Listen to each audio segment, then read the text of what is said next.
ನಿನ್ನೆ nomination task ಅಲ್ಲಿ ರಜತ್ ಅವ್ರ ಬಿಹೇವಿಯರ್ ಅಂತ ನನಗೆ ಚೂರು ಇಷ್ಟ ಆಗಲಿಲ್ಲ.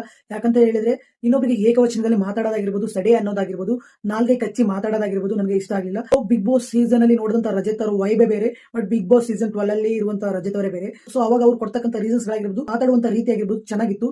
ಬಟ್ ಬಿಗ್ ಬಾಸ್ ಸೀಸನ್ 12 ಅಲ್ಲಿ ಬಂದಾಗಿಂದನೂ ಅವರೆಲ್ಲೋ ಫುಟೇಜ್ ತಗೊಳಕ್ಕೆ ಈ ತರ ಬಿಹೇವ್ ಮಾಡ್ತಾ ಇದೆ ಅಂತ ಅನ್ಸುತ್ತೆ. ಸ್ಪಂದನ ಅವರು ನಾಮಿನೇಟ್ ಮಾಡುವಾಗ ಕೂಡ ಸ್ಪಂದನ ಅವರಿಗೆ ಮಾತಾಡಿದ ರೀತಿ ಆಗಿರ್ಬೋದು ಅಂಡ್ ಧ್ರುವಂತ್ ಅವರಿಗೆ ಮಾತಾಡಿದ ರೀತಿ ಆಗಿರ್ಬೋದು ನನಗೆ ಎಲ್ಲೂ ಇಷ್ಟ ಆಗಲಿಲ್ಲ. ಧ್ರುವಂತ್ ಅವ್ರನ್ನ ಪ್ರವೋಕಿಂಗ್ ಮಾಡ್ತಾರೆ, ಪ್ರವೋಕಿಂಗ್ ಮಾಡದೇ ಇಲ್ದೇನೆ ತಾವು ಪ್ರವೋಕಿಂಗ್ ಆಗ್ತಾರೆ. ಸೊ ಅವ್ರನ್ನ ಬಡಿಯೋಕೆ ಅಥವಾ ಒಡಿಯೋಕೆ ಓದೋ ರೀತಿ ಆಕ್ಟಿಂಗ್ ಮಾಡ್ತಾರೆ. ಸೊ ಅಲ್ಲಿ ಯಾರು ತಡಿಲಿಲ್ಲ ಅಂದಿದ್ರೆ ಡೆಫಿನೆಟ್ಲಿ ಅದೇನಾಗ್ತಿತ್ತು ನೋಡ್ಬೇಕಿತ್ತು. ಅಂಡ್ ನೋಡೋದಷ್ಟೇ ಅಲ್ಲ, ಬಿಗ್ ಬಾಸ್ ಮನೇಲಿ ಮ್ಯಾನ್ ಹ್ಯಾಂಡ್ಲಿಂಗ್ ಆದ್ರೆ ಇಮಿಡಿಯೇಟ್ಲಿ ಹೊರಗಡೆ ಕಳಿಸ್ತಿದ್ರು. ಅದು ಆಗಲ್ಲ ಅಂತ ಗೊತ್ತಿದ್ದೆ ರಜತ್ ಅವರು ಈ ತರ ಬಿಹೇವ್ ಮಾಡಿದ್ರು ಅಂಡ್ ಫುಟೇಜ್ಗೋಸ್ಕರ ಈ ತರ ಸೀನ್ಸ್ ನ ಕ್ರಿಯೇಟ್ ಮಾಡಿದ್ರು ಅಂತ ನಿನ್ನೆ ನನಗೆ ಎವಿಡೆಂಟ್ ಆಗಿ ನೋಡಿದ ಮೇಲೆ ಅನ್ಸಿರೋದು.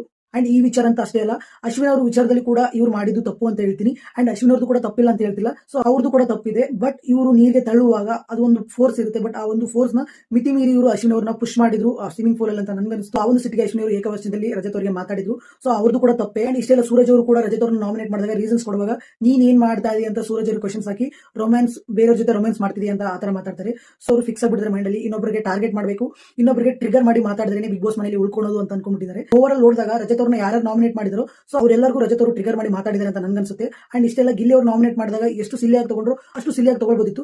ಬಟ್ ಅದೆಲ್ಲೂ ಮಾಡಲಿಲ್ಲ ರಜತ್ ಅವರು. ಸೊ ಇಲ್ಲೇ ಗೊತ್ತಾಗುತ್ತೆ ರಜತ್ ಅವರು ಯಾರಿಗೆ ಬಕೆಟ್ ಇಟ್ಕೊಂಡು ಬಿಗ್ ಬಾಸ್ ಮನೆಯಲ್ಲಿ ಇದ್ದಾರೆ ಅಂತ. ಆಕ್ಚುಲಿ ಬಿಗ್ ಬಾಸ್ ಸೀಸನ್ 11 ಅಲ್ಲಿ ಬೇರೆಯವ್ರ ಬಕೆಟ್ ಇಡೋದ್ರ ಬಗ್ಗೆ ಮಾತಾಡ್ತಿದ್ರು. ಬಟ್ ಈ ಸರಿ ಸೊ ಅವರೇ ಬೇರೆಯವರಿಗೆ ಬಕೆಟ್ ಇಟ್ಕೊಂಡು ಬಿಗ್ ಬಾಸ್ ಮನೆಯಲ್ಲಿ ಓಡಾಡ್ತಿದ್ದಾರೆ ಅಂತ ನನ್ಗನ್ಸುತ್ತೆ. ಅಂಡ್ ಇದೆಲ್ಲ ಆದ್ಮೇಲೆ ರೊಮ್ಯಾನ್ಸ್ ಅನ್ನೋ ಪದಕ್ಕೆ ಪರ್ಸನಲ್ ಆಗಿ ಹೋಗಿ ರಾಶಿಕಾ ಅವರಿಗೆ ಸಾರಿ ಕೇಳ್ತಾರೆ. ಸೊ ಅಷ್ಟು ಜನ ನಡುವೆ ಮಾತಾಡಿದಂತ ಮಾತನ್ನ ಅಷ್ಟು ಜನರ ನಡುವೆ ಸಾರಿ ಕೇಳಿದ್ರೆ ಆಗ್ತಿತ್ತು. ಪರ್ಸನಲ್ ಆಗಿ ಕರ್ಕೊಂಡು ಹೋಗಿ ಸಾರಿ ಕೇಳೋ ಅವಶ್ಯಕತೆ ಇರಲಿಲ್ಲ. ಅಂಡ್ ಧನುಷ್ ಅವ್ರ ಜೊತೆ ರಜತ್ ಅವರು ಡಿಸ್ಕಷನ್ ಮಾಡ್ತಾರೆ. ಸೊ ಧ್ರುವಂತ್ ಅವ್ರ ಜೊತೆ ಆತರ ಮಾತಾಡಿದ್ದು ತಪ್ಪು, ಆತರ ಮಾತಾಡಬಾರ್ದಿತ್ತು ಅಂತ ಮಾತಾಡ್ತಾರೆ. ಸೊ ಮಾತಾಡಿದ್ಮೇಲೆ ಸಾರಿ ಕೇಳೋದು ಅದು ನೆಸೆಸಿಟಿನೇ ಇರಲ್ಲ. ಅಂಡ್ ಆತರ ವ್ಯಕ್ತಿತ್ವ ಬಿಗ್ ಬಾಸ್ ಮನೆಗೆ ಸೂಟ್ ಆಗಲ್ಲ ಅಂತ ನಾನು ಹೇಳ್ತೀನಿ. ಅಂಡ್ ಕೊನೆಗೆ ಏನೇ ಹೇಳಿ ರಜತ್ ಅವರು ಅಶ್ವಿನಿ ಅವ್ರನ್ನ ನಾಮಿನೇಟ್ ಮಾಡುವಾಗ ರೀಸನ್ಸ್ ಕೊಟ್ಟು ಸುಮ್ಮನಾಗ್ತಾರೆ. But up to time off ಆಗೋವರೆಗೂ ಅಶ್ವಿನಿ ಅವರು ಬಿಡ್ದೇನೆ ರೋಸ್ಟ್ ಮಾಡ್ತಾರೆ ರಜತ್ ಅವ್ರನ್ನ. ಸೊ ಆ ಒಂದು ವಿಚಾರ ಅಶ್ವಿನಿ ಅವ್ರ ಕಡೆ ನನಗೆ ತುಂಬಾನೇ ಇಷ್ಟ ಆಯ್ತು. ಸೊ ಎಲ್ಲೂ ರಜತ್ ಅವರಿಗೆ ಮಾತಾಡಕ್ಕೆ ಬಿಟ್ಕೊಡ್ಲಿಲ್ಲ. ರಜತ್ ಅವರಿಗೆ ಟ್ರಿಗರ್ ಮಾಡಕ್ಕೆ ಇನ್ನೊಂದು ಹೆಣ್ಣುಲಿ ಅಂತ ಹೇಳಿದ್ರೆ ಅದು ಅಶ್ವಿನಿ ಅವರೇ. ಸೊ ನಿನ್ನೆ ರಜತ್ ಅವರು ಸಡೆ ಅನ್ನೋದ್ರ ಬಗ್ಗೆ ಆಗಿರ್ಬೋದು, ನಾಲ್ಗೆ ಕಚ್ಚಿ ಮಾತಾಡೋದಾಗಿರ್ಬೋದು, ಏಕವಚನದಲ್ಲಿ ಮಾತಾಡೋದ್ರ ಬಗ್ಗೆ ನಿಮ್ಗೆ ಅನ್ಸುತ್ತೆ ಕಮೆಂಟ್ ಮಾಡಿ ತಿಳಿಸಿ.